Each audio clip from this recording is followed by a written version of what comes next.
pencher vers moi son oreille, et je le chanterai toute ma vie.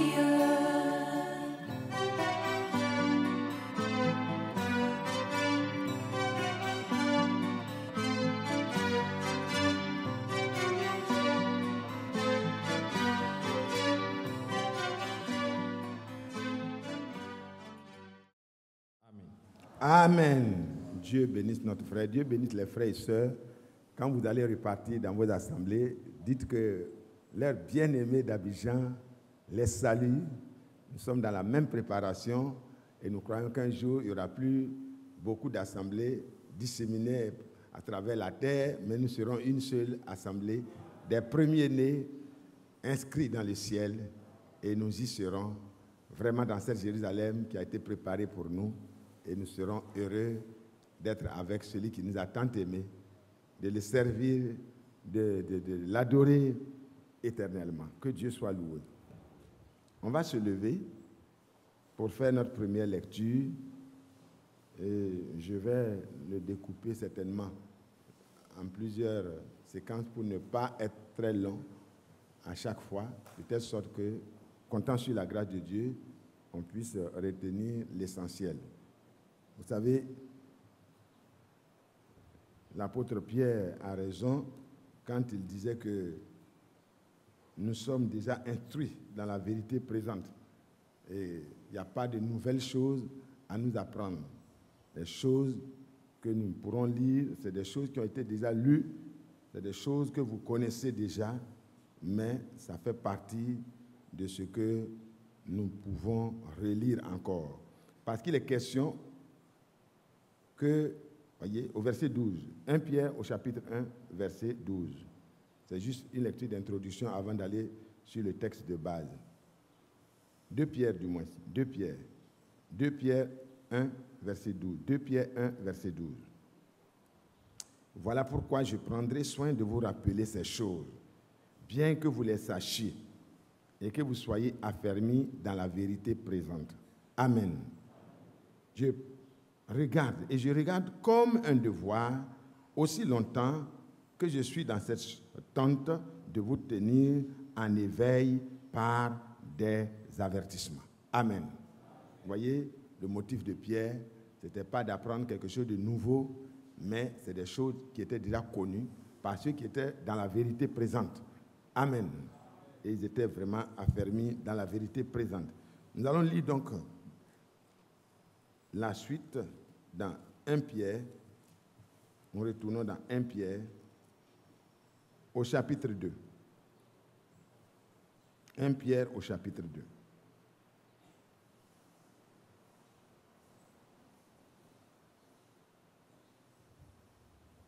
À partir du premier verset déjà.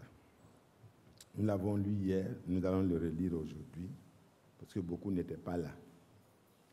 Rejetant donc toute malice et toute ruse, la dissimulation, l'envie et toute médisance, désirez comme des enfants nouveau-nés le lait spirituel et pur, afin que par lui, ce lait-là, vous croissiez pour le salut. Si vous avez goûté que le Seigneur est bon. Alléluia. Oh, nous devons croître, grandir. Approchez-vous de lui, pierre vivante, rejetée par les hommes, mais choisie et précieuse devant Dieu. Lui, vous savez que c'est le Seigneur Jésus-Christ. Il est le Jéhovah de l'Ancien Testament, c'est le même. Hier, c'était Jéhovah, aujourd'hui, il s'est révélé. Et demain, ça sera le même. C'est la même personne. Approchez-vous de lui, pierre vivante, rejetée par les hommes, mais choisie et précieuse devant Dieu. Et vous-même, comme des pierres vivantes, édifiez-vous pour former une maison spirituelle, un saint sacerdoce, afin d'offrir des victimes spirituelles agréables à Dieu par Jésus-Christ. Car il est dit dans l'Écriture, « Voici, je mets en Sion une pierre angulaire, choisie, précieuse. » Suivez bien. « Et celui qui croit en elle ne sera point confus. » L'honneur est donc pour vous qui croyez. Amen. Retenez, pour ceux qui veulent mettre un titre ou bien un thème, celui qui croit en elle ne sera point confus. L'honneur est donc pour vous qui croyez. Néanmoins, nous lisons pour les autres aussi. Au cas où quelqu'un est encore dans cette situation, il peut sortir vraiment du train du prince de ce monde pour monter dans le train de la vie, de l'incrédulité. Il peut croire aujourd'hui parce que le Seigneur se révèle à nous par sa parole. Donc, l'honneur est pour vous qui croyez. Mais pour les incrédules, la pierre qu'ont rejetée ceux qui bâtissaient est devenue la principale de l'angle et une pierre d'achoppement et un rocher de scandale. Ils s'y heurtent pour n'avoir pas cru à la parole. Et c'est à cela qu'ils sont destinés. Vous, au contraire, alléluia, il y a toujours une différence entre le croyant et l'incrédule. Vous, au contraire, nous, au contraire, alléluia. Ben, quand Pierre parlait, il m'a inclus dedans aussi. Vous êtes une race élue, un sacerdoce royal, une nation sainte, un peuple acquis, afin que vous annonciez les vertus de celui qui vous a appelé des ténèbres à son admirable lumière. Il nous a appelés, il y a une mission, il y a un but qui nous est assigné. Vous qui autrefois n'étiez pas un peuple, étiez dispersés, et qui maintenant êtes le peuple de Dieu. Nous ne sommes pas simplement un peuple maintenant, mais nous sommes le peuple de Dieu. Vous qui n'aviez pas obtenu miséricorde et qui maintenant avez obtenu miséricorde. Bien-aimés, je vous exhorte comme étrangers et voyageurs sur la terre à vous abstenir des convoitises charnelles qui font la guerre à l'âme. Ayez au milieu des païens une bonne conduite, afin que là où ils vous calomnient, comme si vous étiez des malfaiteurs, ils remarquent vos bonnes œuvres et glorifient Dieu au jour où il les visitera. Alléluia. Amen. Soyez soumis à cause du Seigneur à toute autorité établie par les hommes, soit au roi comme souverain, soit au gouverneur comme envoyé par lui pour punir les malfaiteurs et pour approuver les gens de bien. Car c'est la volonté de Dieu qu'en pratiquant le bien, vous réduisiez au silence les hommes ignorants et insensés. Amen. Étant libres sans faire de la liberté un voile qui couvre la méchanceté, mais agissant comme des serviteurs de Dieu. Amen. Amen. Honorez tout le monde. Aimez les frères. Craignez Dieu. Honorez le roi. Chaque chose à sa place. Que Dieu soit loué. Que Dieu soit loué. Que Dieu soit loué. Et vous voyez que ça continue. Mais on va s'arrêter là. Et nous allons demander au frère Kéo de prier encore pour remettre la méditation entre les mains du Seigneur. Nous ne pourrons pas tout prendre aujourd'hui, mais on ira jusque là où on peut aller. Seigneur notre Dieu et notre Créateur, nous venons de lire ta sainte et précieuse parole. Nous prions que tu inspires ton serviteur, qu'il soit un instrument entre tes mains pour parler au cœur de chacun d'entre nous. Tu connais nos besoins, tu connais nos préoccupations, nos attentes. Que tu t'adresses à chacun d'entre nous, que selon les cas, tu nous éclaires, que tu nous corriges, que tu nous reprennes et que tu nous transformes à ton image. Bénis ton serviteur et parle-nous, Seigneur, au nom de Jésus, nous te le demandons. Amen. Amen. Gloire à Dieu. Asseyez-vous, s'il vous plaît. C'est vraiment le Saint-Esprit qui a parlé par Pierre. Parce qu'il est écrit qu'aucune écriture ne peut être l'objet d'une interprétation particulière, parce que c'est poussé par le Saint-Esprit que des hommes ont parlé de la part de Dieu. Ainsi, poussé par le Saint-Esprit, l'apôtre Pierre a pris l'initiative d'écrire aux saints, d'écrire à vous et moi. Et cette lettre a traversé tous les temps et aura sa valeur jusqu'à ce que nous soyons prêts et enlevés. Amen. Il dit aux élus, selon la préscience de Dieu le Père, par la sanctification de l'Esprit, afin qu'ils deviennent obéissants et qu'ils participent à l'aspersion du sang de Jésus-Christ, que la grâce et la paix vous soient multipliées. Ça, c'est au début de sa lettre. Il dit qu'il adresse cette lettre aux élus. Amen. C'est à vous et moi qui avons eu la grâce de l'élection, non pas en vertu de notre capacité de faire quelque chose de bien, mais par Jésus-Christ. C'est en lui que vous et moi, nous avons été élus avant la fondation du monde. Et comme je l'ai dit au départ, ce n'est pas des choses que vous ignorez. Vous savez déjà cela. Mais bien que vous le sachiez déjà, et que vous soyez affermis dans le message de l'heure, voyez, on connaît beaucoup de choses déjà. C'est nécessaire quand même de rappeler les choses qu'on sait déjà pour que nous soyons vraiment des personnes qui expérimentent les choses que nous connaissons. Amen. Ici, frère, il dit, rejetant donc toute malice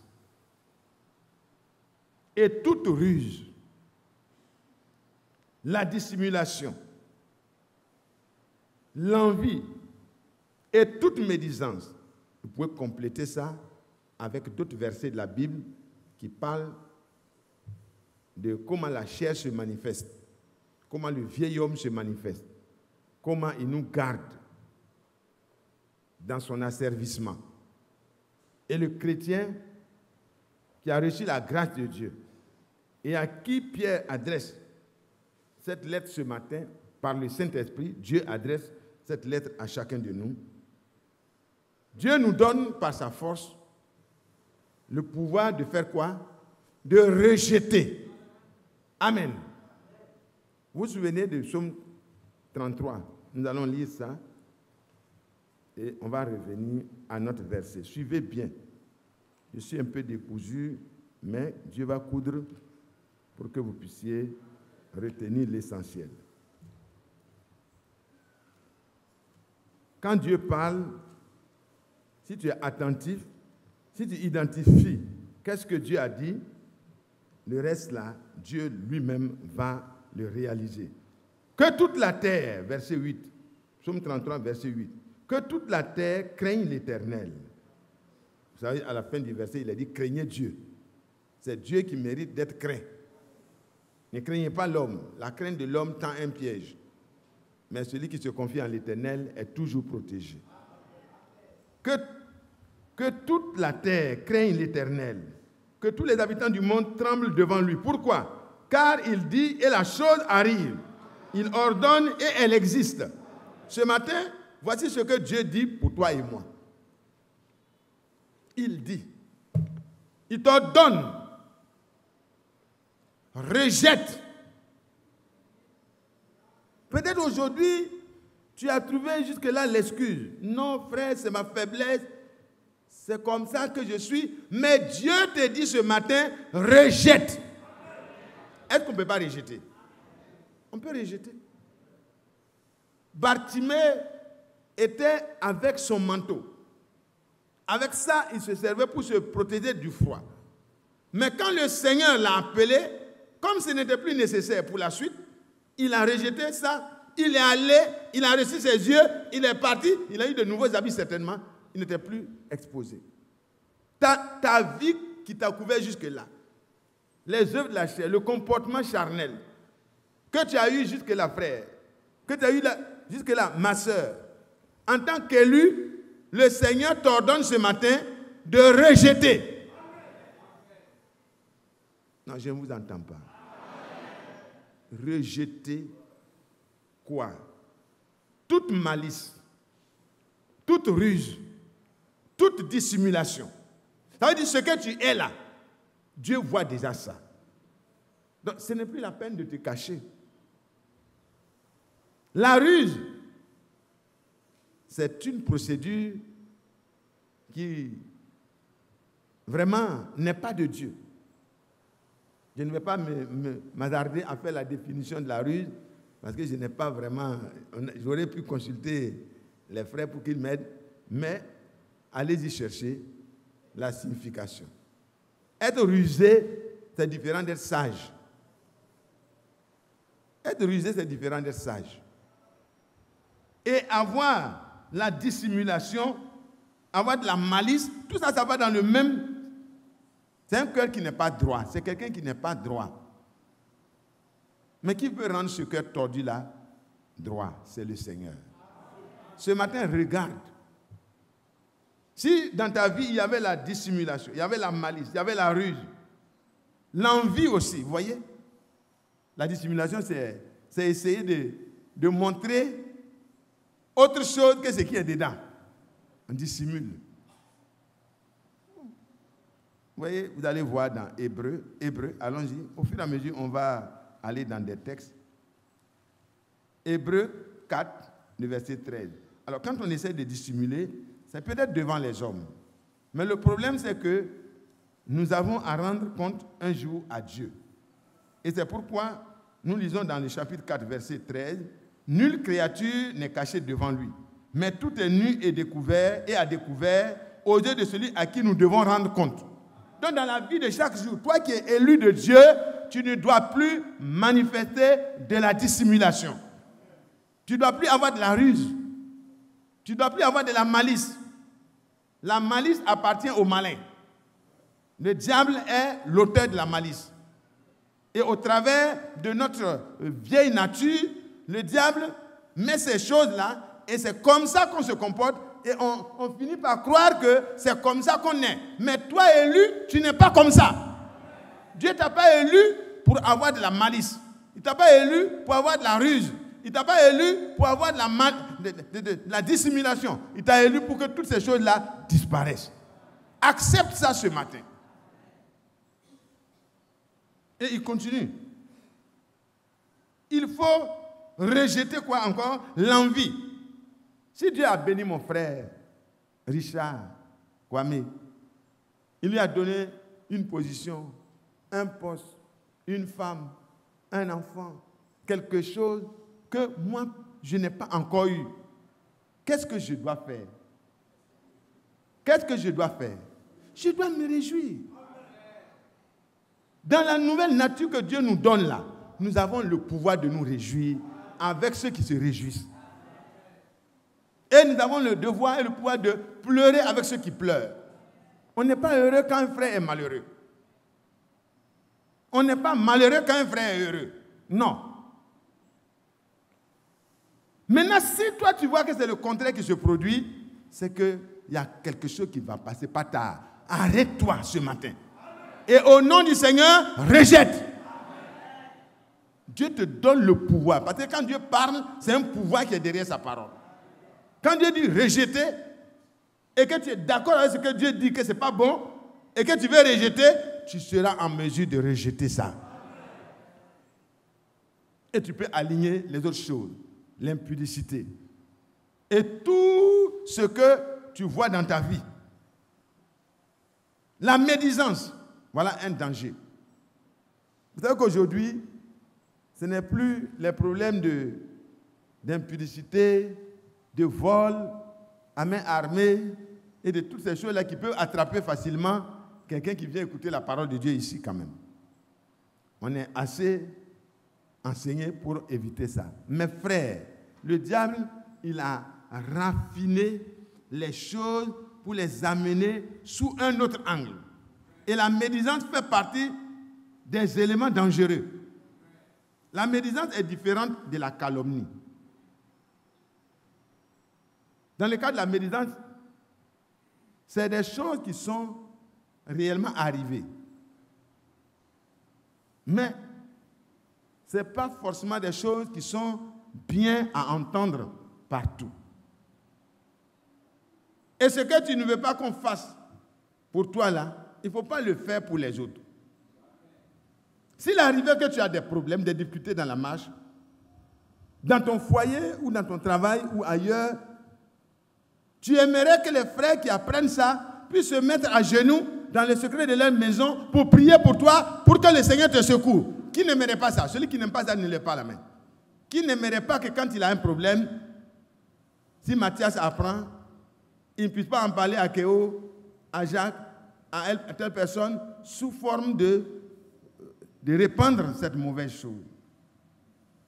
Qui n'aimerait pas que si j'entends, je puisse me mettre à genoux pour dire, Seigneur, secours mon frère. Ce qu'il est en train de faire n'est pas bon. C'est dangereux. Seigneur, que tu interviennes, que tu manifestes ta grâce. Qui n'aimerait pas ça? Qui n'aimerait pas qu'on intercède pour lui? Mais qui aimerait que s'il a des difficultés, on lui vienne en aide par la prière et l'intercession? Qui aimerait? Il y en a qui n'ont pas levé la main ni avant ni après. Je suppose que vous ne participez pas à ce que je suis en train de dire. Parce qu'il y a un choix, il y a une position à prendre. Qui aimerait qu'on prie pour lui quand il se retrouvera en difficulté? Moi, j'aime. Je pense que pour lever la main, ce n'est pas si lourd que ça. Maintenant, si vous aimez qu'on prie pour vous, quand il y aura quelque chose, alors si un autre a un problème comme ça, il aimerait aussi que vous priez pour lui. Rejetant, si l'Esprit de Dieu a mis sous la plume de Pierre de dire aux croyants de rejeter, c'est qu'il faut rejeter. Il n'y a pas d'autre alternative.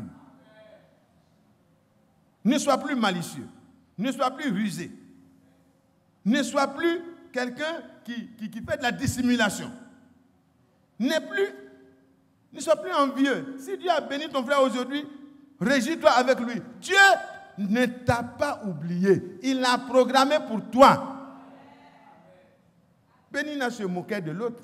Au lieu de pleurer avec sa camarade qui n'a pas d'enfant, elle se moquait. Elle se moquait.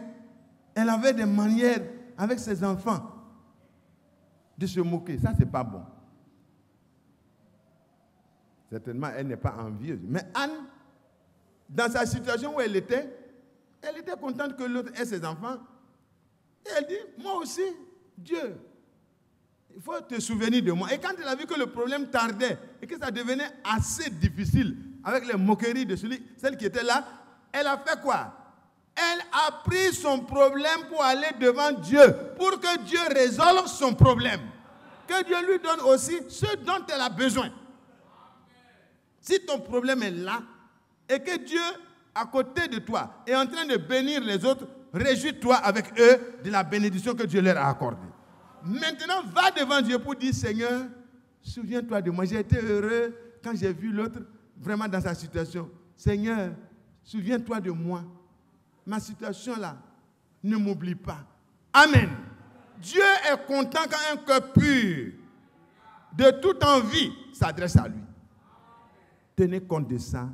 On avance, on continue. Donc ici, il faut rejeter ça d'abord. Il faut rejeter les œuvres de la chair. Il faut rejeter tout. Parce qu'il n'y a pas de place pour l'enlèvement. Pour ceux qui restent dans ça. Ce qu'il faut rejeter, c'est ce qu'il faut rejeter avant l'enlèvement. Ça va te retenir, ça va t'alourdir. Ça va être un bagage que tu ne pourras pas amener là-bas. Rejette ça maintenant. Rejette ça maintenant. J'ai appris qu'un frère a eu quelque chose sur l'enlèvement et il y avait des gens qui avaient des choses qu'ils voulaient amener. Et puis bon, il faut rejeter ça maintenant. Amen. Au moins ça là, quand on lit, ce n'est pas un songe, ce n'est pas une vision. Dieu dit clairement dans sa parole, toi qui te prépares pour l'enlèvement, toi qui es un enfant de Dieu, rejette. Est-ce qu'on peut rejeter? Oui. Si Dieu dit de rejeter, c'est qu'il donne la force de rejeter. Sa parole est une puissance en elle-même, capable de transformer. Amen. La parole de Dieu comporte en elle suffisamment de force pour transformer exactement comme elle a parlé. Donc, ce matin, tiens ça. Désirez comme des enfants nouveau-nés le lait spirituel et pur. La parole de Dieu doit être le désir permanent de l'enfant de Dieu. Nous devons boire la parole de Dieu. Nous devons avoir vraiment l'envie de lire les brochures si nous savons lire. D'écouter les DVD, les cassettes, si nous avons la possibilité d'avoir un appareil pour le faire. Nous pouvons créer notre propre programme de télévision à la maison. Il y a tellement de bandes à écouter. Il y a tellement de choses à réécouter. Que nous n'aurons pas l'oisiveté et l'obligation de regarder les programmes établis par les païens. C'est clair, frère. Les films qui ont été faits, vous pouvez refaire votre film de la parole à la maison. Parce que la parole de Dieu est la chose que Dieu a recommandée, que l'enfant de Dieu doit désirer. Alléluia. Le lait spirituel pur, c'est ça qui permet que chacun de vous et moi, nous puissions faire quoi? Croître pour le salut. Il faut désirer ça, frère. Il faut quitter les programmes des hommes. Il faut rentrer dans le programme de Dieu. Et c'est la parole de Dieu qui peut te permettre, à toi et moi, de pouvoir croître. La croissance spirituelle n'est pas quelque chose qui peut se faire sans la parole. Dans la parole, il y a vraiment un aliment complet. J'ai appris que le lait est un aliment complet. C'est vrai? C'est ça? C'est ça, mon frère. Moi, à l'école primaire, on nous a dit que le lait est un aliment complet. Mais vous pouvez même peut-être vérifier que ce n'est pas tout qui est dans le lait. Mais dans la parole de Dieu, tout est complet. Là, au moins, la comparaison est bonne parce que c'est la chose dont on dit que c'est un aliment complet. Et Dieu prend ça, il compare à sa parole. Mais dans sa parole, il y a tout. Il y a tout ce qui peut te permettre d'avoir la résistance contre tout ce qui vient de l'extérieur pour influencer ta foi. Alléluia. La parole de Dieu, quand elle vient, elle donne un système de défense immunitaire à ton organisme spirituel. Quand quelque chose de faux arrive, il y a quelque chose qui se dresse de l'intérieur pour dire non. Je ne suis pas d'accord. Alléluia. Ce n'est pas de l'extérieur. Hein? C'est à l'intérieur. La parole de Dieu doit être désirée et gardée. Elle est dedans.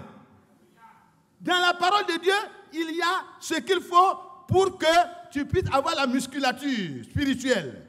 La foi. Alléluia. Quand tu te nourris uniquement de la parole de Dieu, à un moment donné, tu es peut-être jeune dans la foi, mais tu es là. Tu peux dire non. Non au diable. Je ne te permets pas d'asservir ma soeur ou mon frère dans la maladie. Je ne suis pas d'accord. Parce que la parole de Dieu dit, alléluia, que dans ces meurtrissures, nous avons été guéris. Je revendique la guérison de mon frère. Mais comment a-t-il cette audace? Parce que la parole de Dieu est entrée, elle a pris sa place dans l'organisme. Quand quelqu'un boit du lait, ça se digère rapidement, paraît-il. Vous voyez? Ça se digère plus facilement que le cabato, le foutou, les grosses choses. C'est très bien.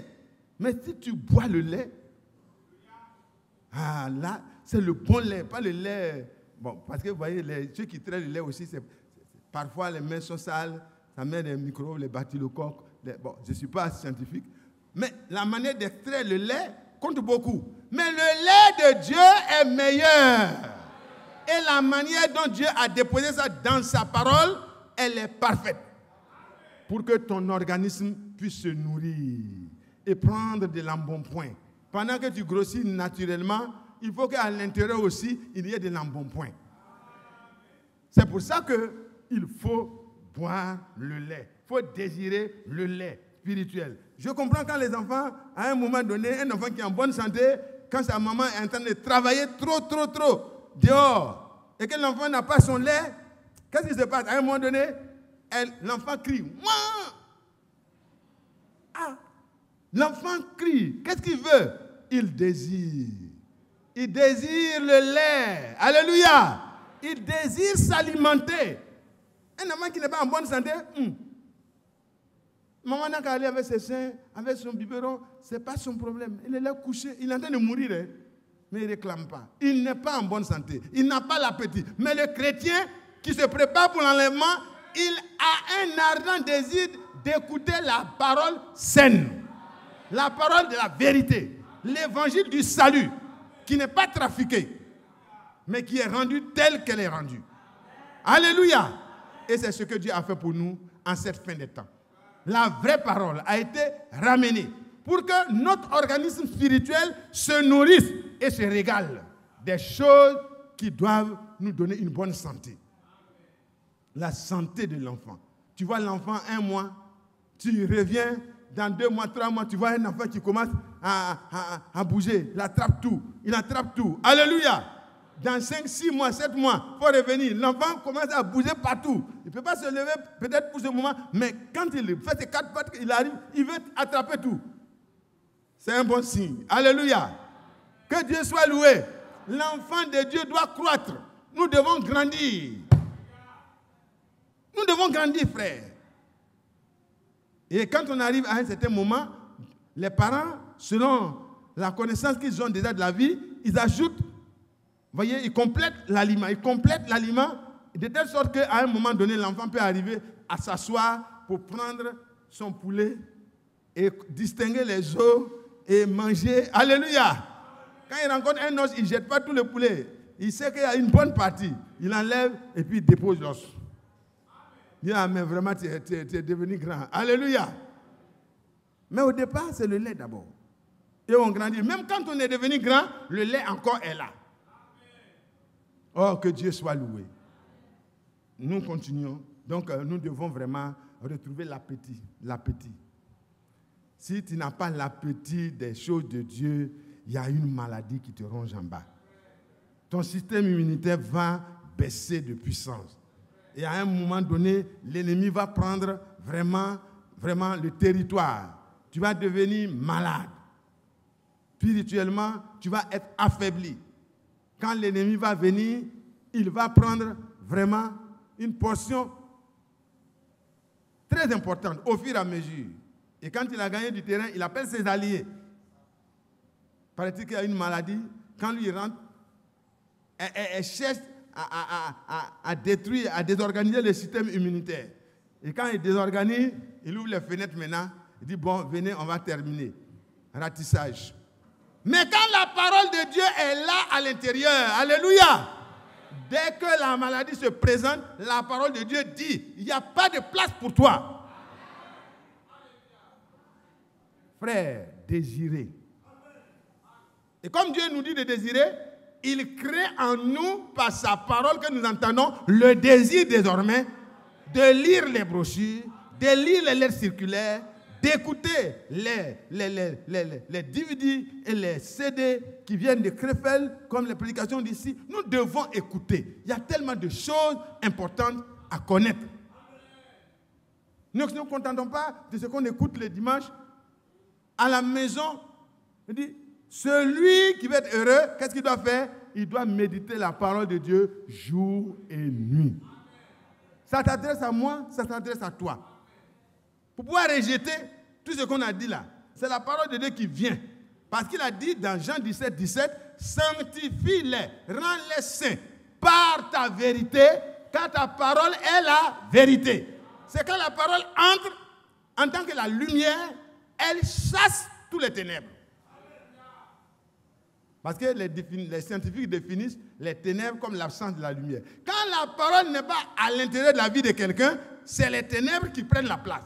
C'est le diable qui vient mettre sa pensée et à un moment donné, tu crois que c'est ta pensée. Mais toi, fils de Dieu, ce que le diable a mis en toi comme programme là, ce n'est pas pour toi.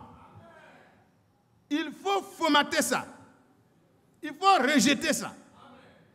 Il faut dire, le logiciel qui est là, je regarde, ce n'est pas l'original. Alléluia. Je refuse ton logiciel. Je le rejette entièrement. Ne rejetez pas une partie. Rejetez tout. le Seigneur va installer lui-même son système. Par sa parole et par son esprit. Quand on va cliquer ici, ciel. Quand on clique ici, amour. On clique ici. Quand le diable va venir chercher à mettre la médisance, il n'y a plus de place. Quand on cherche, on dit non, il n'y a pas de médisance ici. Bon, la malice, le frère, il est correct. Le frère est promu, élevé. Le cœur du frère est heureux. Ah, j'ai appris que tu as eu de la promotion. Oh, que Dieu soit loué. Autrefois, c'est le monsieur qui est là. Pourquoi lui? Pourquoi pas moi? Mais quand Jésus a fait partie de ces choses, par la puissance de la parole, alors en toi prend place la parole de Dieu. Et tu peux aimer ce que Dieu aime. Tu peux te réjouir avec ceux qui reçoivent la grâce de Dieu, en attendant de recevoir ta portion. Oh frère, que c'est tellement beau, que c'est merveilleux d'être vraiment en Jésus-Christ. Et quand il continue, il dit, ça vous permet de faire quoi? De croître pour le salut. Si vous avez goûté que le Seigneur est bon. En tout cas, moi je ne sais pas ce qui est bon comme le Seigneur. Frère, vous pouvez avoir un poste de ministre, vous pouvez avoir un poste de président, vous pouvez même devenir empereur après avoir conquis des... Regardez Nebuchadnezzar, il était au plus haut sommet de sa gloire. Mais il n'avait pas encore goûté combien le Seigneur est bon. Mais quand le Seigneur s'est révélé à lui, il a compris que c'est au Seigneur que tout appartient et il donne à qui il veut. Si le Seigneur a jugé bon de donner à un frère, de donner à une soeur, pourquoi moi je ne serais pas heureux? Je dois être heureux. Mais si j'ai reçu, je n'ai pas à m'enorgueillir de ce que j'ai reçu. C'est le donateur qui est le patron. Il a commencé à dire, moi, ce que j'ai, le royaume que j'ai bâti, Babylone que j'ai bâti, moi, je. J'ai dit, aïe, moi je te donne un peu, au lieu de me donner gloire, tu es en train de te glorifier, je vais te diminuer. Et le Seigneur a pris sur lui, le décret n'a pas pris tant d'application. Il y a des gens qui prennent des... Bon, je ne dis pas les choses, hein. Il y a des gens qui prennent des décisions, mais ils n'arrivent pas à les faire appliquer ou à les appliquer. Voilà, c'est plus neutre. Alléluia. Mais quand Dieu prend une décision, elle s'impose à tous. Il a son délai d'application. C'est pourquoi Habakkuk pouvait dire, si Dieu a parlé, s'il a promis, si ça tarde, attends. Ça va s'accomplir en son temps. C'est pourquoi j'ai confiance en lui. Ah, il a commencé, Dieu dit, bon, à compter d'aujourd'hui. Terminé. C'est fini. Il a mis Nebuchadnezzar à terre. Mais Dieu est bon, hein.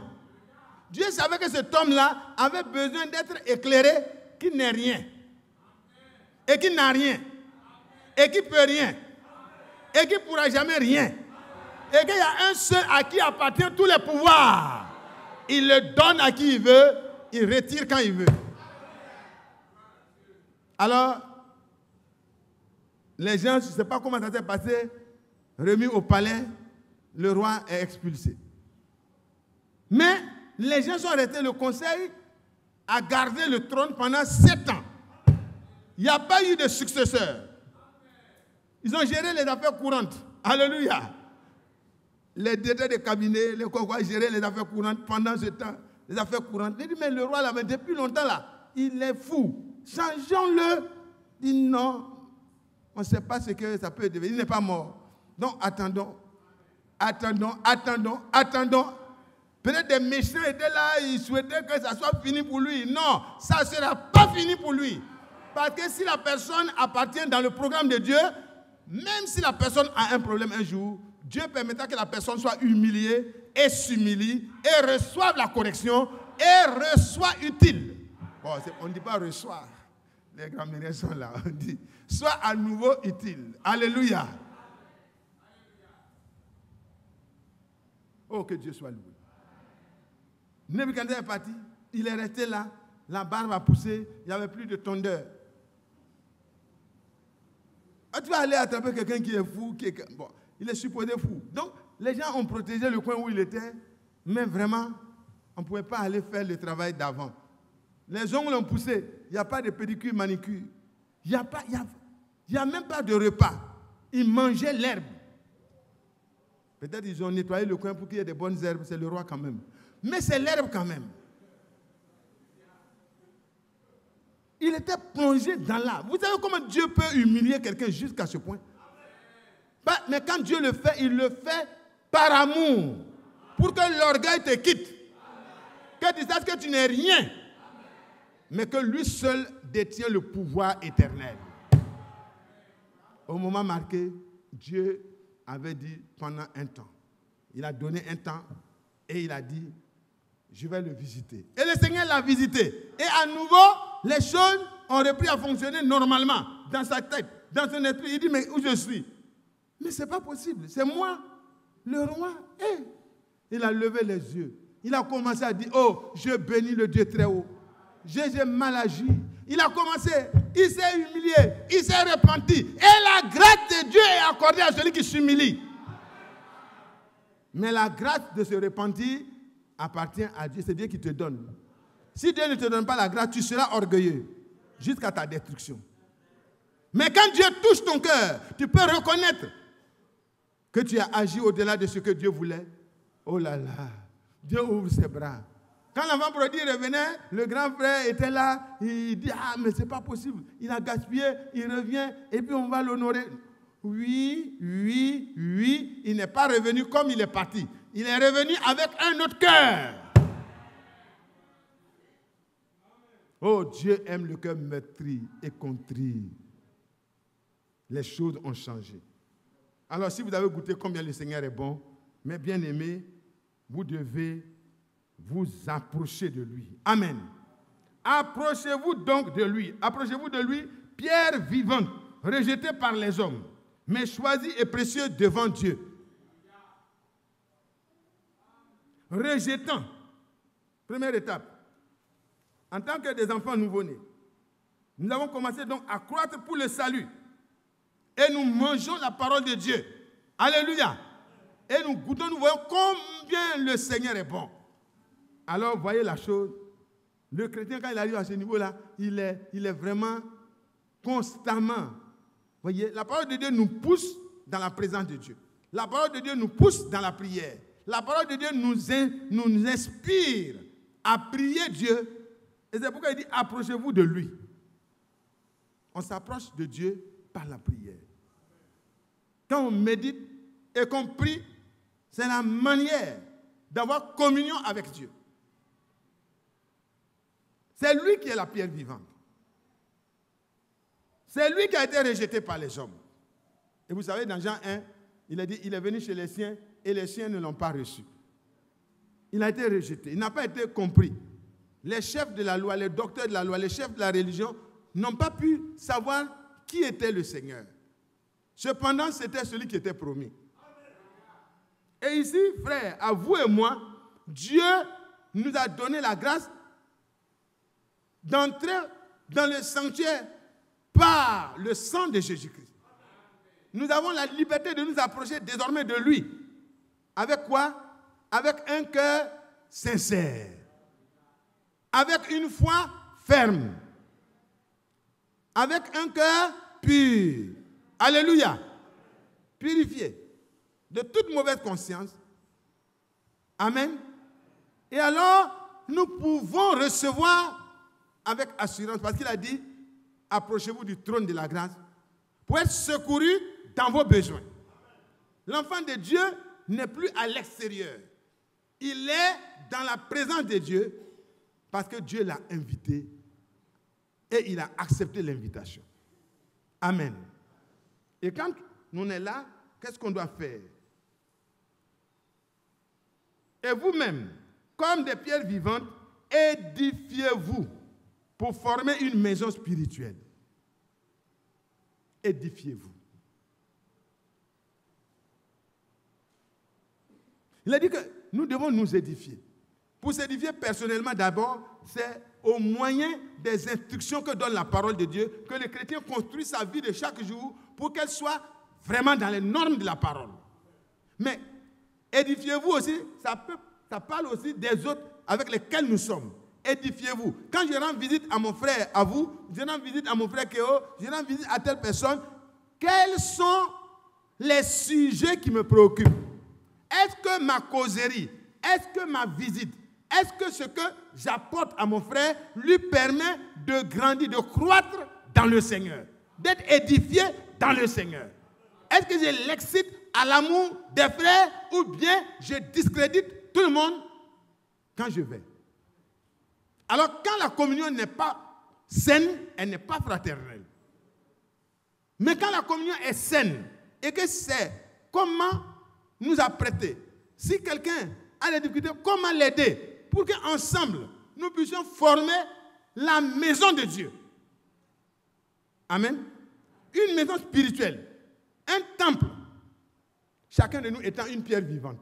Vous savez que pour construire une maison, les maçons sont là. Ce n'est pas une seule brique, mais toutes les briques, toutes les pierres.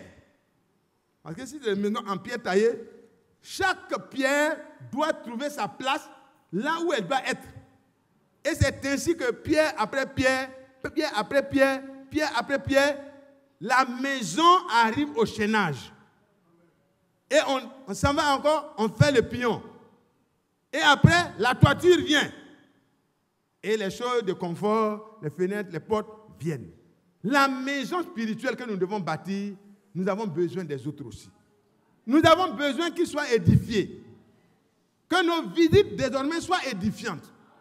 Que nos causeries soient édifiantes. Pour l'autre, je ne vous entends pas. J'ai déjà été long. Au point qu'il n'y a plus de... Voilà, merci beaucoup. Que Dieu soit loué. Donc, nous devons nous édifier. Parce que nous sommes des pierres vivantes. Les pierres mortes ne peuvent pas communiquer la vie. Mais les pierres vivantes s'édifient. Il y a une communion. Il y a un assemblage qui se fait par le Saint-Esprit. Un saint sacerdoce. Afin d'offrir des victimes spirituelles agréables à Dieu par Jésus-Christ. Nous sommes un sacerdoce royal, vous comprenez? Nous sommes invités comme sacrificateurs à participer à cette œuvre. Le Seigneur, en tant que souverain sacrificateur, continue d'intercéder pour les coupables. Vous et moi aussi, nous devons être capables de porter les frères et les sœurs devant Dieu dans la prière et dans l'amour. Dites Amen. Ça, c'est la vérité. C'est Dieu qui l'a dit. Parce que l'enlèvement ne va pas se faire sans celui qui est vraiment choisi par Dieu pour participer. Donc, si tu vois qu'il y a un frère qui est retardé dans sa croissance, il faut l'aider. Les compléments alimentaires. Fais vite, parce que tu vas nous retarder. Amen. Le monde là n'est plus bon. Allons vite, frère. Il faut laisser ça. La Bible dit de rejeter ça. Il ne faut plus continuer dans ces choses. Rejette ça. Rejette ça. Et puis tu aides le frère. Le frère commence à croître. La sœur commence à croître. Et quand vous commencez à croître, à un certain moment, le Seigneur peut simplement avancer simplement par son esprit pour mettre les dernières retouches. Et puis nous allons partir. Nous allons terminer en prenant notre verset dont j'ai parlé. On va l'aborder un peu et puis on va le poursuivre prochainement si Dieu nous en donne la force et le temps. Car il est dit dans l'Écriture, « Voici, je mets en Sion une pierre angulaire, choisie, précieuse. Celui qui croit en elle ne sera point confus. » Oh là là, je ne vous entends pas. Celui qui croit, celui à qui c'est révélé, la personne n'a plus de recherche à faire. C'est de mettre tout son dévolu sur lui et lui seul. Excusez-moi, permettez-moi, parce que là,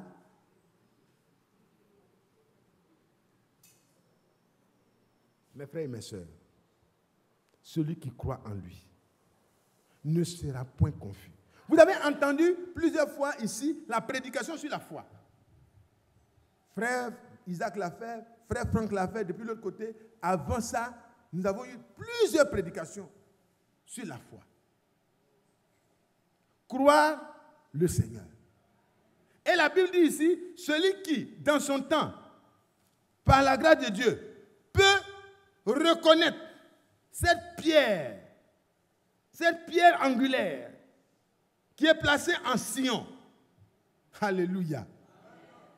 D'où qu'il soit, il ne sera point confus. Jamais confus.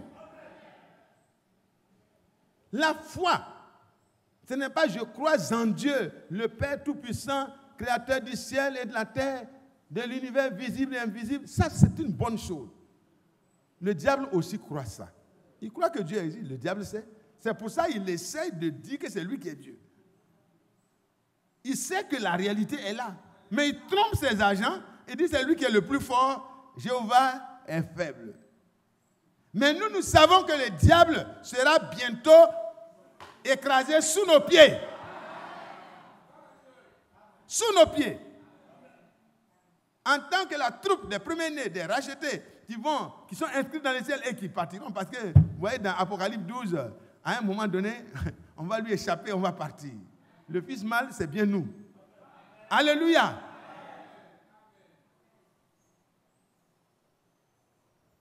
Ici, frère, c'est en Jésus.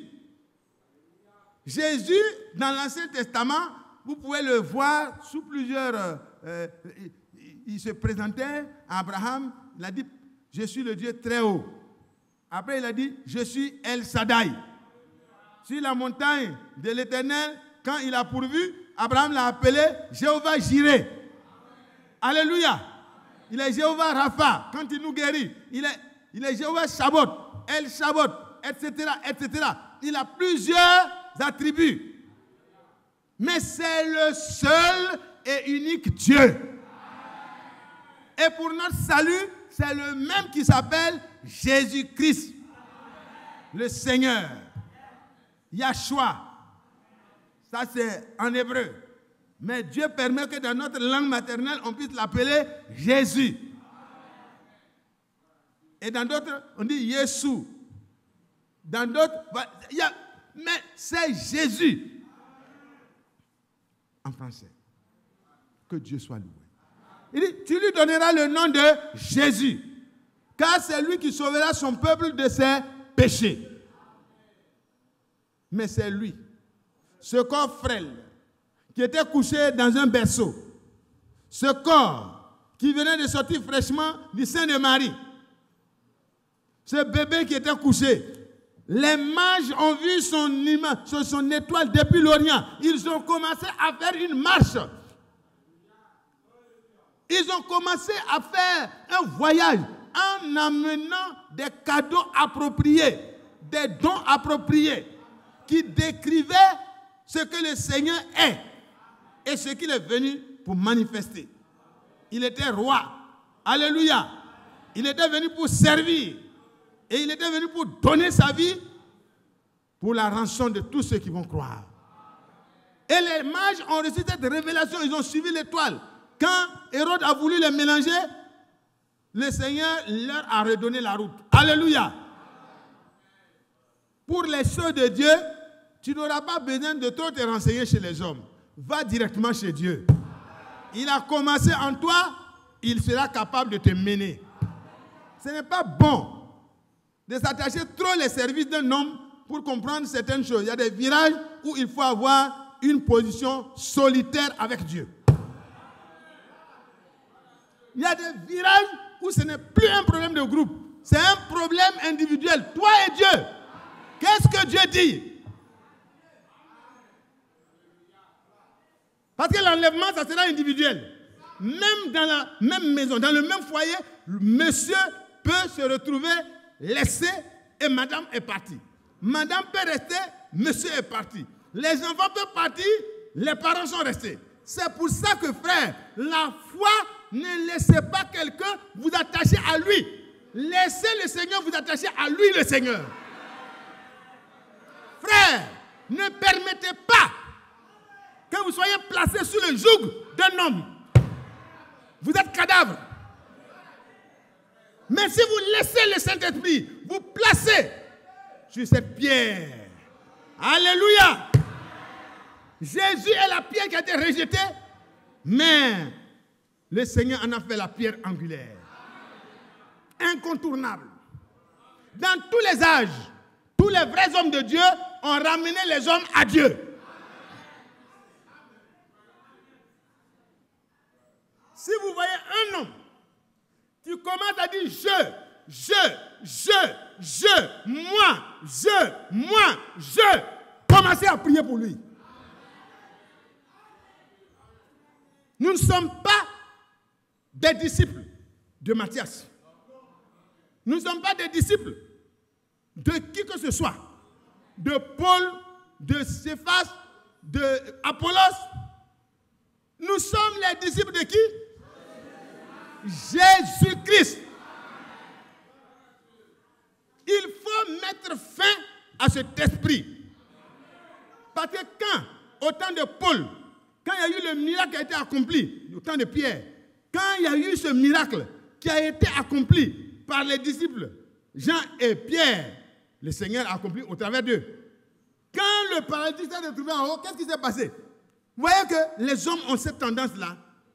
Quand Dieu utilise un homme d'une certaine manière, si la personne n'est pas vigilante, elle va devenir l'objet d'une idolâtrie et la personne va mourir. Si elle apprécie cette idolâtrie, cet attachement, la personne va avoir des problèmes. Parce que Dieu ne partagera pas sa gloire avec qui que ce soit. Les gens ont commencé, oh, mais Pierre et Jean, on ne savait pas qu'ils sont puissants comme ça. Ils étaient contents. Oh, ils ont commencé à regarder Pierre. Et Dieu leur a donné le discernement. Pierre dit, hey, pourquoi nous regardez-vous comme si nous étions capables par nous-mêmes, si nous avons été capables de donner à cet homme ses pieds? Ce n'est pas nous, mais c'est la pierre. Alléluia. La pierre qui a été placée en Sion. Cette pierre qui est précieuse. C'est Jésus-Christ de Nazareth que vous avez rejeté. Pilate voulait le relâcher. Vous l'avez rejeté. Mais Dieu a fait de lui la pierre de l'angle. Alléluia. Oh! Et il pouvait dire, ne nous regardez pas comme si nous étions capables. Regardez à Jésus. Fixez vos regards sur Jésus. Église d'Abidjan, portez tes regards sur Jésus.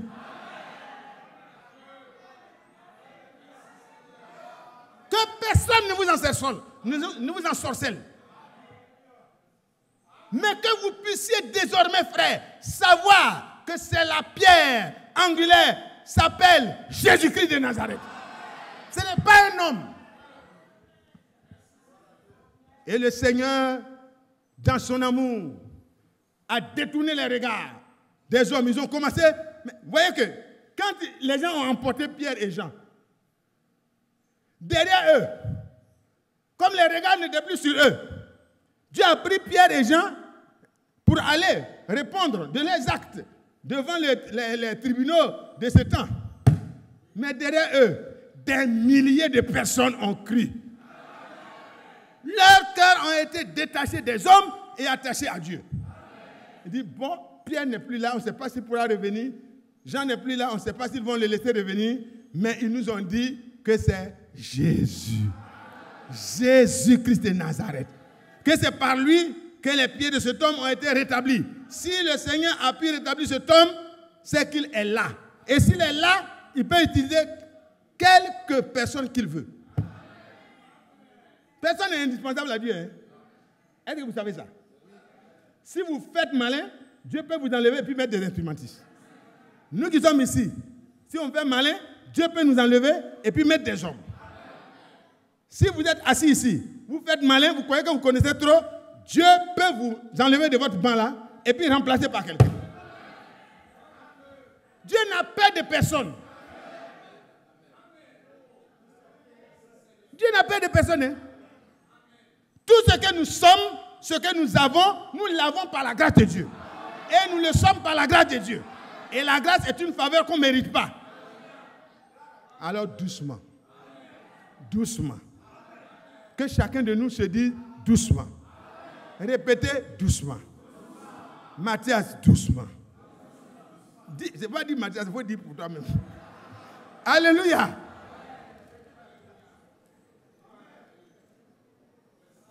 Église d'Abidjan, doucement. Ce n'est pas parce qu'on est suivi par plusieurs personnes qu'on est devenu une église exceptionnelle. Nous ne sommes qu'une petite assemblée locale. Doucement. Église d'Abidjan, doucement. Serviteur de Dieu, doucement. Doucement. Tu n'es que le produit de la grâce de Dieu. Et si la grâce de Dieu t'est enlevée, tu deviendras zéro.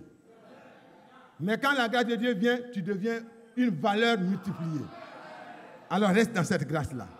Et la seule manière de ne pas avoir Dieu en face, c'est d'être humble. Dieu résiste aux orgueilleux, de quelque classe qu'ils soient. Mais il accorde sa grâce aux humbles.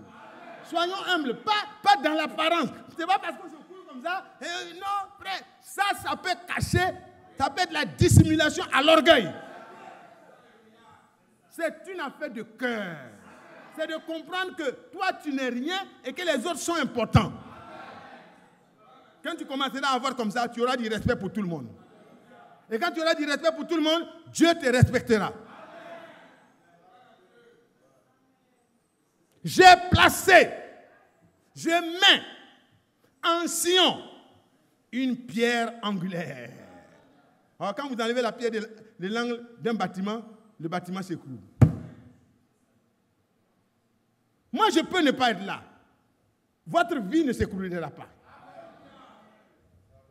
Mais si vous faites d'un homme la pierre angulaire de votre vie spirituelle, vous allez vous écrouler. Arrêtez ça. Sortez de l'ensorcellement. Marchez avec Dieu. Noé marcha avec Dieu. Enoch marcha avec Dieu. Enoch, quand il a marché 300 ans, à un moment donné, il ne fut plus trouvé. Si nous marchons avec Dieu, il peut arriver que tout le monde nous abandonne. Mais si nous marchons avec Dieu, nous irons jusqu'au bout. Que le Seigneur nous bénisse. Mais voilà ce qui est dit. La pierre angulaire est choisie. Elle est précieuse. Alléluia.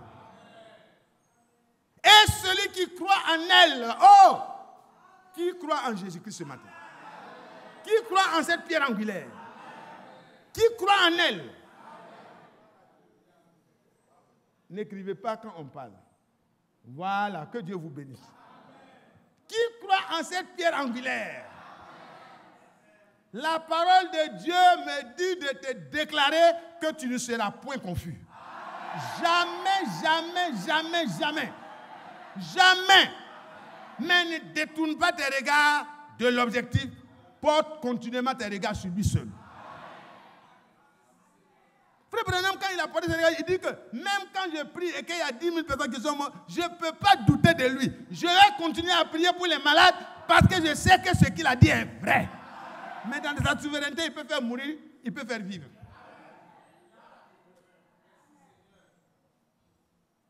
Frères et sœurs, ça peut s'arrêter à tout moment. Et on pourra poursuivre. Mais je veux que vous puissiez repartir à la maison en vérifiant. Est-ce que vous croyez qu'il est? Il dit, si vous ne croyez pas que je suis, vous mourrez dans vos péchés. Mais si vous croyez en lui, vous ne serez jamais confus. Alléluia. On va prendre juste un exemple aujourd'hui, et puis dans la suite, on va prendre plusieurs éléments pour vous amener à voir que, frères et sœurs, nous n'avons pas fait un faux choix. Nous n'avons pas fait un faux choix. Le Seigneur, il est vraiment ce qu'il est. On va lire dans Genèse 15.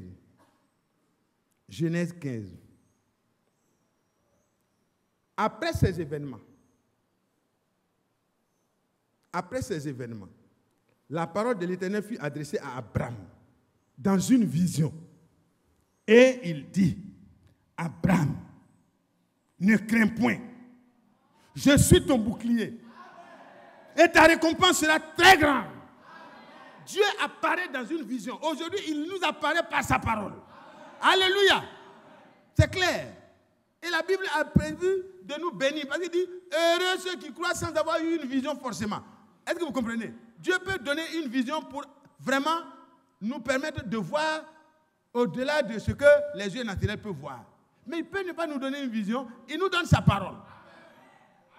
Amen. Et il dit, celui qui croit en elle ne sera point confus. Voilà notre père Abraham. Abraham, au départ, il était dans un pays d'idolâtrie, où les Chaldées, c'est un endroit où il y avait des milliers de dieux. Et cet homme, Dieu le choisit, comme il t'a choisi, comme il m'a choisi. Qui croit qu'il a été choisi? Moi, je crois. Que Dieu vous bénisse. Excusez-moi beaucoup.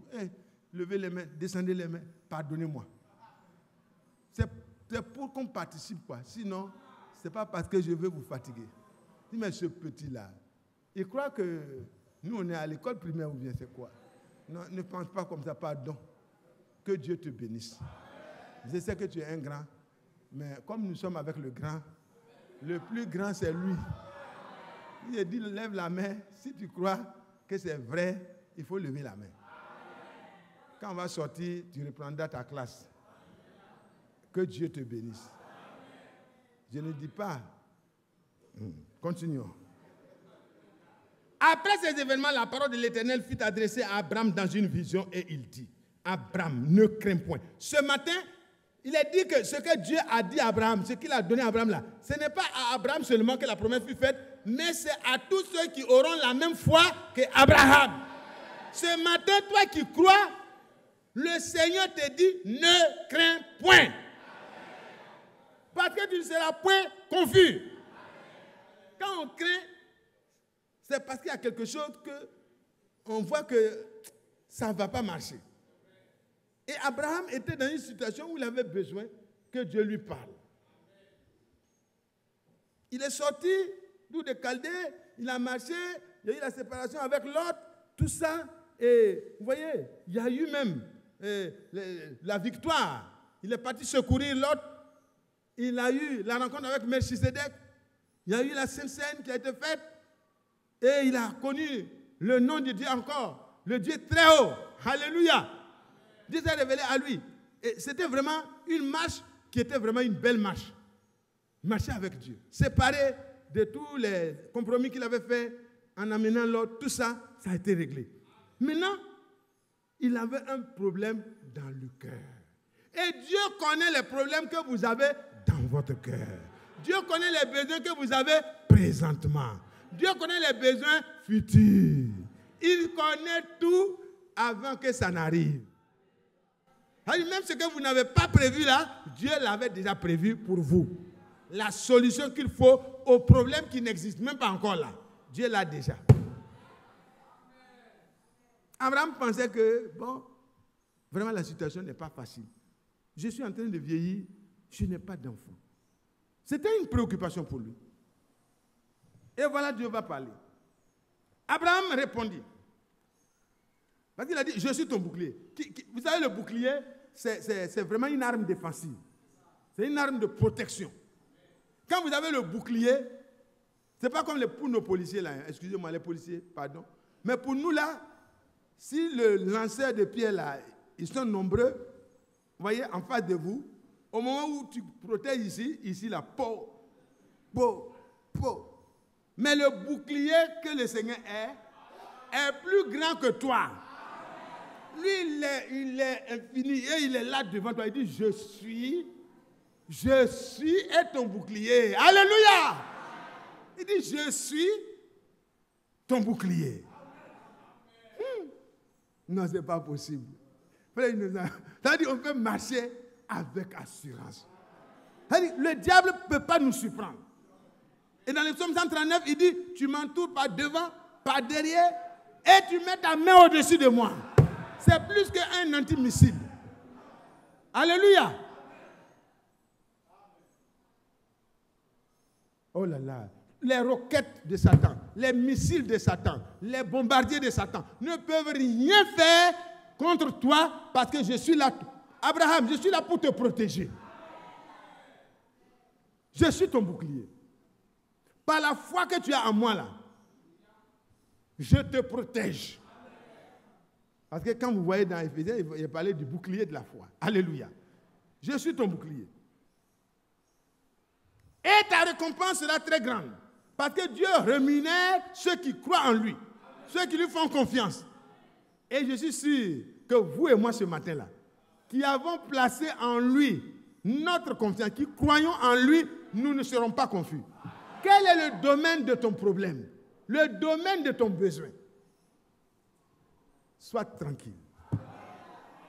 Dieu le connaît déjà. Hein? Il est venu rencontrer Abraham pour régler son problème. Et il va parler. Abraham répondit à Dieu. Seigneur, parce qu'il faut que Dieu parle d'abord. Hein? C'est quand Dieu parle que toi tu peux parler. Seigneur éternel, que me donneras-tu? Je m'en vais sans enfant. Et l'héritier de ma maison, c'est Eliezer de Damas. Vous savez, Dieu savait ce qu'il pensait. Mais Dieu voulait qu'il exprime. Alléluia. Ce matin aussi, Dieu connaît ta difficulté, ton problème. Mais quand on aura fini, exprime ça. Dis à Dieu, tu m'as béni. Tu m'as amené à connaître le message de la fin des temps. Tu m'as montré que Dieu n'est pas trois personnes. Tu m'as amené au vrai baptême. Tu m'as donné la connaissance du vrai baptême du Saint-Esprit. Tu m'as donné telle chose, telle chose. Mais aujourd'hui, Seigneur, voici l'obstacle, le problème que ma vie rencontre. J'ai placé en toi ma foi. Toi, le Seigneur. Et Abraham s'adresse à Dieu comme un ami. S'adresse à Dieu comme son Seigneur. Comme les mains du serviteur et les regards du serviteur se tournent vers son maître pour recevoir de lui. Psaume 123. Et la servante s'adresse à sa maîtresse pour recevoir de lui. Ainsi nos regards sont tournés vers toi jusqu'à ce que tu aies pitié de nous. Chrétien, ne t'arrête pas. Chrétien, ne te décourage pas. Sœur, ce que tu attends là, ne te décourage pas. C'est l'occasion pour toi de dire, j'ai placé en toi ma confiance. Tu as dit que je ne serai point confus. Honore-moi. Alléluia. Et il a parlé. Je m'en vais sans enfant. Qui a dit que tu t'en vas sans enfant? Et puis qui a dit que tu t'en vas maintenant? Alléluia. Dieu va réaliser ce qu'il a préparé pour toi là avant que tu partes. Je m'en vais sans enfant et c'est Eliezer de Damas qui sera mon héritier. Selon la loi de là-bas, quand un esclave est né dans ta maison, il est considéré comme ton enfant. Mais si l'héritier lui-même est là, bon, il vient en deuxième position. Amen. Il vient derrière. Alléluia. Et Abraham dit, voici, tu ne m'as pas donné de postérité. Plus explicite. Il dit, je m'en vais sans enfant. Peut-être, je ne me suis pas bien exprimé. Je lui dis, je m'en vais. Je vais mourir bientôt. J'ai déjà 75 ans et plus. Alors, je m'en vais sans enfant. Tu ne m'as pas donné de postérité. Et celui qui est né dans ma maison sera mon héritier. Alors la parole de l'Éternel fut adressée ainsi. Lui fut adressée ainsi. Ce n'est pas lui qui sera ton héritier, mais c'est celui qui sortira de tes entrailles qui sera ton héritier. Ah, tu dors, tu n'as pas suivi. Hein? Quand les frères ont dit Amen, la soeur s'est réveillée. Il dit, ce n'est pas Eliezer de Damas, mais l'enfant qui va sortir de tes entrailles, là, tu trouves que tu es vieux, tu t'en vas. Non, tu t'en vas pas. Je vais réaliser ma promesse et tu verras ça. Et tu verras ça et je t'ajouterai de longs jours pour te réjouir de mes bienfaits. Alléluia. Oh, Dieu, il a un bon programme pour nous. Il dit, je connais les projets que j'ai formés pour vous. Dis à Israël, et à travers Christ le Seigneur, nous sommes la postérité d'Abraham, héritier selon la promesse. Ce qui est adressé à Israël, à Abraham, c'est à nous. Il dit, je connais les projets que j'ai formés pour toi. Ce n'est pas des projets de malheur, mais des projets de paix et de bonheur, afin que tu aies un avenir et de l'espérance. Ce n'est pas Eliezer, c'est celui qui sortira de tes entrailles. La solution sera vraiment complète et parfaite. Et il continue. Abraham, alors, et après l'avoir conduit dehors, il dit, regarde vers le ciel et compte les étoiles, Si tu peux les compter. Et il lui dit, telle sera ta postérité. Frère, vous savez, avant ça, les gens pouvaient se moquer d'Abraham. Ils pouvaient être dans une apparente confusion. Il dit que Dieu lui a dit de sortir. Il nous a laissé, nous les païens là. Même nous les païens là, on a des enfants. Vous savez, les gens parlent mal. Hein? Même nous qui sommes païens là, on a des enfants. Lui, il dit que Dieu lui a dit, il est parti, il est seul. Il s'est séparé de l'autre. Paraît-il qu'il ne voulait pas des palabres. Et puis il est seul. L'autre a des enfants, lui, il n'a pas d'enfants. Les gens pouvaient faire tout ce qu'ils veulent. Je n'ai pas dit que c'est écrit. Mais vous voyez qu'il y a des choses qui ne sont pas écrites. C'est-à-dire, quand il y a une situation, il y a des comportements qui viennent entourer la situation, qui vous embrouillent, qui vous mettent dans une apparente confusion. Vous dites, mais Dieu m'a promis qu'il va me bénir. Il dit, il t'a béni, mais. Les gens pouvaient dire, mais la parole de Dieu est revenue à Abraham. Le Seigneur est venu. Si tu as besoin d'une vision pour que ta foi soit affermie, Dieu te donnera une vision. Si tu as besoin d'un songe pour que ta foi soit affermie, Dieu te donnera un songe. Mais si tu peux croire la parole écrite de Dieu, Dieu te l'a donnée ce matin. Tu ne seras point confus. Abraham, il s'appelait Abraham d'abord, parce qu'il était seul. Il dit, Abraham, tu ne seras point confus. Pour lui donner un support visuel, parce que Dieu est le meilleur communicateur. Hein. Il dit, viens mon ami. Il le conduit dehors. Il dit, il faut compter les étoiles qui sont dans le ciel. Apparemment, vous pensez que c'est ce que vous voyez là qui sont les étoiles. Hein? Mais il paraît, les savants disent qu'il y en a tellement en nombre que c'est difficile de voir ça avec les trucs, les télescopes. On ne peut pas compter. Et Dieu dit, telle sera ta postérité. On ne pourra pas les dénombrer. Et la parole de Dieu s'adressait à Abraham quand il n'y avait rien qui pouvait lui montrer que ça va s'accomplir. Mais comme c'est Dieu, comme c'est Dieu qui a parlé, s'il place en ce que Dieu a parlé sa confiance, il ne sera point confus. Oh là là. Abraham eut confiance en l'Éternel. Et la parole de Dieu dans une autre version dit, Abraham crut Dieu. Il crut Dieu. Et cela lui fut imputé à justice. Ce matin, pour cette première tranche, je vais m'arrêter. Frères et sœurs, nous avons déjà eu la grâce de recevoir la révélation de Jésus-Christ. Nous savons que ce n'est pas la deuxième personne ou la troisième personne d'une certaine Trinité, mais c'est Dieu lui-même. Comme il était écrit, il viendra lui-même et vous sauvera. Le Seigneur est venu, mais il est venu dans un corps semblable à notre corps dans lequel nous avons eu des problèmes. Né d'une femme, né sous la loi, afin que nous puissions recevoir le salut par lui seul. Celui qui croit en lui, dans tous les domaines de sa vie, ne connaîtra pas la confusion. 25 ans plus tard, même avant les 25 ans, il y a eu le compromis, Ismaël est né. Ceux qui étaient là-bas, qui se moquaient d'Abraham, ont commencé à dire, ah, on dirait que son Dieu là a commencé à agir.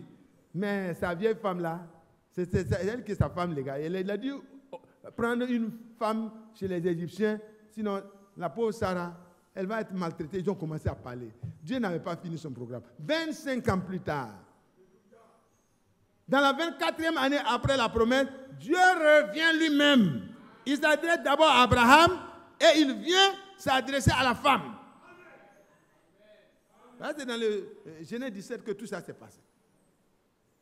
Et quand Sarah avait besoin d'être fortifiée, parce que l'attente a été longue, et le vieillissement a commencé. Son mari, comme elle-même, était devenu vieux. C'était difficile que ça s'accomplisse. Mais Dieu aime les moments difficiles. Ah, docteur Do, quand tu es arrivé devant le cas et puis tu ne sais plus comment opérer, il faut lever les yeux. Alléluia. Lève les yeux, Seigneur, secours-moi, que cette vie soit préservée et que de mes mains, il n'y ait pas la mort, mais la vie. Alléluia.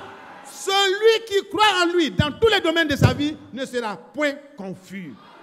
Point confus. Qui veut croire en lui? Si Dieu nous donne longue vie et que nous sommes là la semaine prochaine, on va poursuivre un peu. Mais déjà, c'est bon pour aujourd'hui. Il est midi, levons-nous.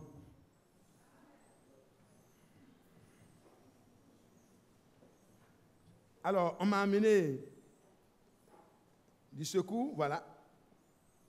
Et la ruse, c'est un procédé habile pour tromper. La ruse, c'est l'art de dissimuler. Vous voyez, ça va ensemble. Hein? C'est l'art de dissimuler, de tromper. C'est poser des pièges. Vous voyez, feinter. Avoir de la machination. Voilà, tout ça, c'est le rusé. Vraiment, ça ne sied pas à un chrétien. Si c'était le cas, ça doit finir aujourd'hui. Tu dois rejeter ça. Que Dieu vous bénisse. On peut parler à Dieu ensemble. Adressons-nous au Seigneur. N'oublions pas que dès le premier moment, Dieu nous a dit de rejeter. Il faut rejeter. Tout ce qui est de l'ancienne vie, il faut rejeter. Parce que les choses anciennes doivent être passées. Toutes choses doivent devenir nouvelles en Jésus-Christ. Et Dieu a le pouvoir de te séparer de ça, de te permettre de rejeter ça. L'orgueil, tout ça, ça peut être rejeté aujourd'hui. Il nous a été dit aussi que nous devons faire quoi? Nous devons désirer, comme des enfants nouveau-nés, quand on a fini de rejeter ce qui n'est pas bon, la parole de Dieu doit prendre la place et vraiment libérer notre corps des toxines. Alléluia. Désintoxiquer. Les gens cherchent des trucs pour faire comment, antioxydants, anti-quoi. Mais tous les anti contre tout ce que le diable a fait là, ça se trouve dans la parole. Quand tu prends la parole de Dieu, le Seigneur te donne ce que tu ne pouvais pas avoir ailleurs. Et quand on a ça, on goûte combien le Seigneur est bon. C'est merveilleux. Et à partir de ce moment-là, nous comprenons que le Seigneur a placé en Sion une pierre. Alléluia. Et celui qui croit en elle ne sera point confus. Frère, en partant à la maison, il faut revoir. Abraham a été le premier exemple que nous avons pris. Il était dans une situation de confusion apparemment. Mais celui qui croit en l'Éternel ne sera point confus. Et toi qui crois au Seigneur, quel que soit le nombre d'années où tu as attendu la promesse de Dieu, je ne suis pas sûr que ça atteigne et que ça dépasse pour Abraham. Mais même si ça dépassait, ton Dieu dépasse la difficulté que tu as. Ne te décourage pas. Parlons au Seigneur. Prions. Prions ensemble.